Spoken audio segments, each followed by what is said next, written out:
Polres Demak memberikan keterangan terkait kasus pengeroyokan yang menewaskan seorang remaja anggota Pagar Nusa asal Semarang, MBS, 17, di wilayah Kecamatan Meranggen, Kabupaten Demak, Jumat, 26 Desember 2025, dini hari.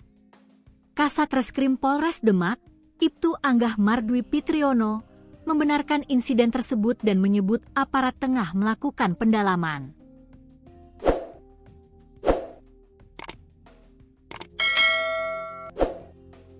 Memang benar terjadi pengeroyokan di Meranggen pada Jumat kemarin.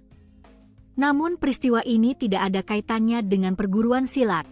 Katanya, Sabtu, 27 Desember 2025. Dari penyelidikan awal, polisi telah mengamankan 3 terduga pelaku.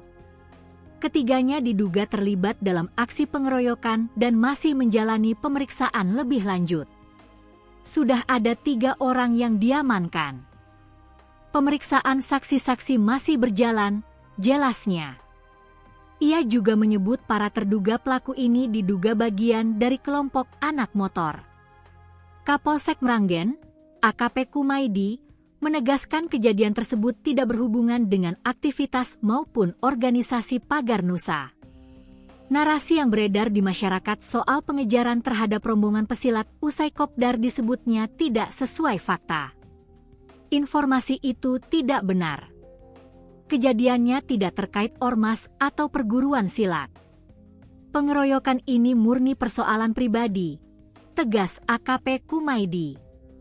Menurutnya, insiden bermula dari interaksi di kawasan Penggaron, Pedurungan, Semarang, yang kerap dijadikan lokasi berkumpul anak muda pada malam hari. Korban maupun pelaku disebut tidak saling mengenal. Korban dibonceng temannya, dan saksi sendiri tidak mengenal para pelaku. Setiap malam banyak anak motor kumpul di sana. Sekalipun dibubarkan, mereka sering kembali lagi, ucapnya. Hingga saat ini, polisi belum dapat memastikan pemicu pasti terjadinya pengeroyokan. Fokus utama aparat masih pada penyelidikan dan perburuan pelaku lain yang terlibat. Korban memang anggota Pagar Nusa dan masih pelajar SMA. Proses pengembangan terus berjalan. Tidak menutup kemungkinan akan ada tambahan tersangka, tandasnya. Wakil Ketua Pagar Nusa Kota Semarang, M. Ikwan, pada keterangan tertulis yang diterima tribunjateng.com membenarkan bahwa korban merupakan anggota pencaksilat Nahdlatul Ulama, PSNU, Pagar Nusa.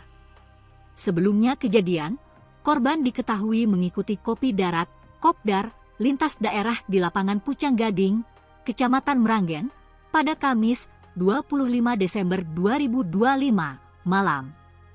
Acara selesai sekitar pukul 00. Setelahnya, almarhum ikut mengantar teman-temannya pulang ke arah Karangawen, ungkap Wakil Ketua Pagar Nusa Kota Semarang, M. Ikwan, pada keterangan tertulis yang diterima Tribun Jateng, Sabtu, 27 Desember 2025. Dari kronologi versi Pagar Nusa yang diterima tribunjateng.com, pengeroyokan bermula ketika rombongan saat perjalanan pulang, melewati kawasan Jalan Brigjen Sudiarto, tepatnya di depan perumahan Pelamongan Indah Semarang.